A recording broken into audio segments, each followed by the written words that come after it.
Thanks for joining us on Africa 24 for another edition of the Senegalese presidential election campaign newscast. We start with the candidate of the Benno Bokk Yakaar coalition who called for unity to the political players in the Kolda region in southern Senegal. During his caravan on Sunday, March 17, 2024, Amadou Bâ affirmed his determination to pursue the actions of the Senegal Emergent Plan. He underlined too his commitment to the growth and progress of the southern part of the country. Cheikh Umar Kamara reports.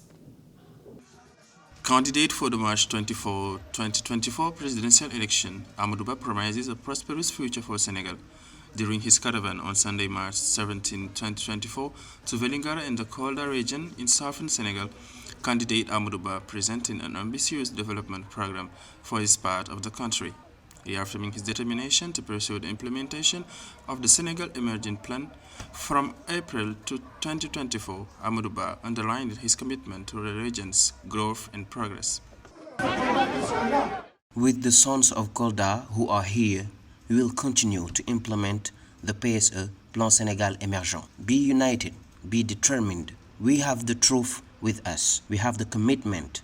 We have the determination, but above all, we have a program.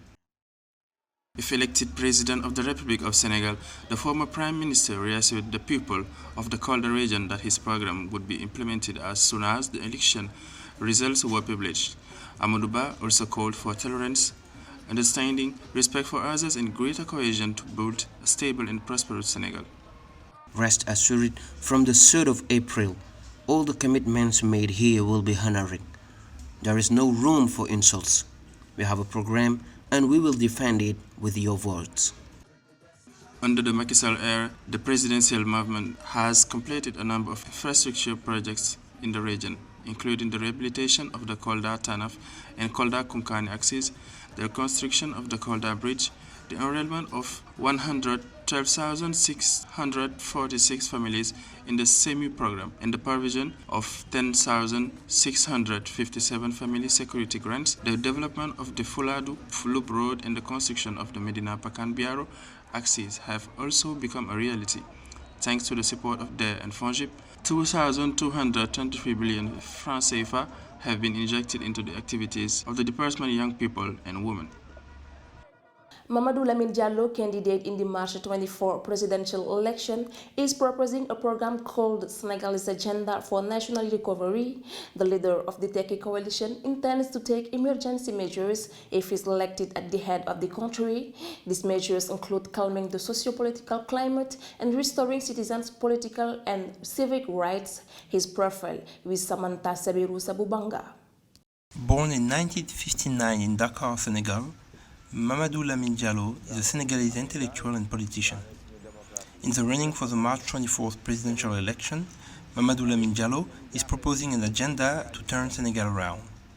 Through his emergency measures, the Tekki coalition candidate intends to calm the socio-political climate, restore the political and civic rights of Senegalese citizens, and ease the burden on families.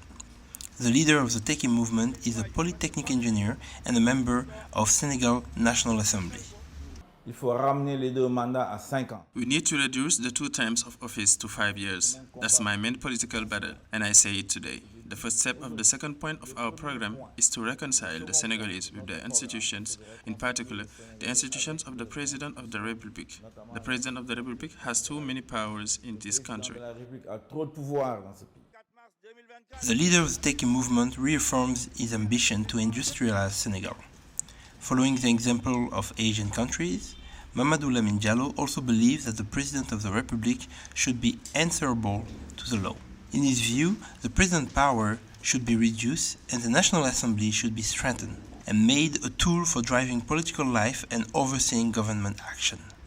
The President of the Republic has too many powers. With me, I'm going to proceed with the separation of powers and avoid politicizing the National Assembly. After that, my ambition is to promote the country's economic growth by creating jobs and developing industrialization. Security will also be a priority for me, particularly in West Africa. Mamadou Lamine Diallo has promised to modernize the justice system, thus launching Senegal economic, social and food recovery agenda which will rely on businesses to create jobs. Mamadou Lamine Diallo was an independent candidate in the presidential election of February 2007, where he received 0.48% of the vote, an election won by Abdoulaye Wade in the first round with 55.90%. The former Prime Minister and President of the Economic, Social and Environmental Council between 2020 and 2023, Idrissa Seck is the candidate of the ID 2024 coalition. At his meeting in the suburbs of Dakar on March 17, 2024, he presented his political project entitled The Pact, comprising 5 axes of cross-cutting sectoral reforms. Mamadou reports. Peace and reconciliation are the pillars of candidate Idrissa Seck's political project for the presidential election on 24 March 2024. Former Prime Minister of Senegal under President Abdoulaye Wade and Chairman of the Economic, Social and Environmental Council, in his speech at the meeting on 17 March 2024, he reiterated his ambition to consolidate the stability of political process and the serenity of democratic transition in the country. My program has 5 pillars that make up the pact. The first is peace, stability, serenity, and security. Its aim is national reconciliation, in other words, reconciling the hurts of the Senegalese people, because we have had to live through a very tense situation, and no one can work in such a complicated context. Between 2020 and 2023, Senegal, once renowned for its political stability and peace, has been the scene of numerous political demonstrations that have disrupted the country. In this context, Idrissa Seck, the candidate of the ID 2024 coalition, has made security one of the priorities of his program. If we want this peace and then want to achieve it, we'll have to create a situation of security in the country, otherwise we will not be able to secure our borders, our goods or even our people.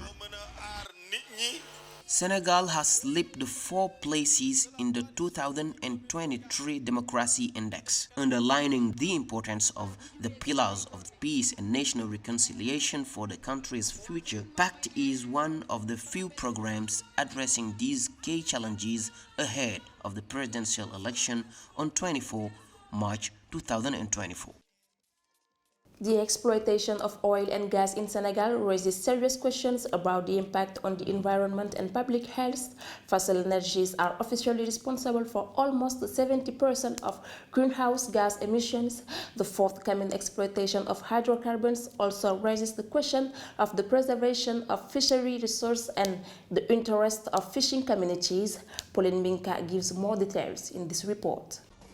The start of oil and gas production in Senegal, expected in mid-2024, should double the West African country's economic growth.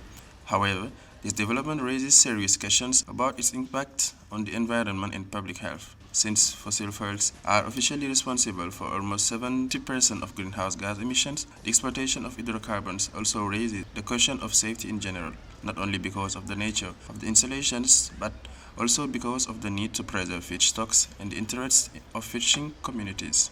On n'est jamais à l'abri d'une crise.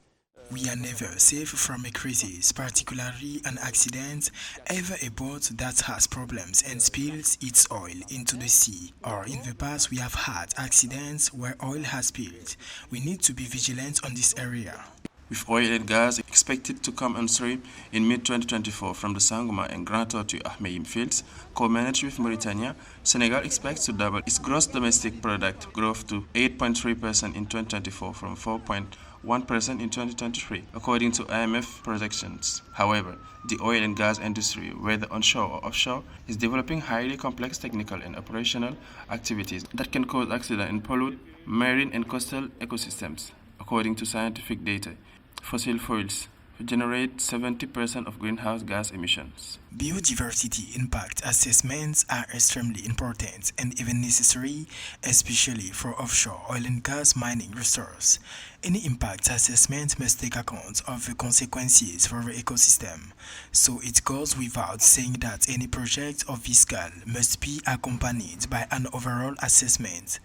The discovery of oil and gas in Senegal has raised both hopes and concerns. The Sangomar field is estimated to contain 560 million barrels of recoverable oil, while the Grand Torti Ahmeyim field has recoverable reserves of between 480 billion and 560 billion cubic meters. To ensure the sound management of these resources, the President of the Republic, Macky Sall, set up the Oil and Gas Strategy Steering Committee, called Petrogas, in 2016 to help define and implement national policy on the management of these energy resources. And here ends this edition of the Senegalese presidential election campaign newscast. Stay tuned for more programs on Africa 24.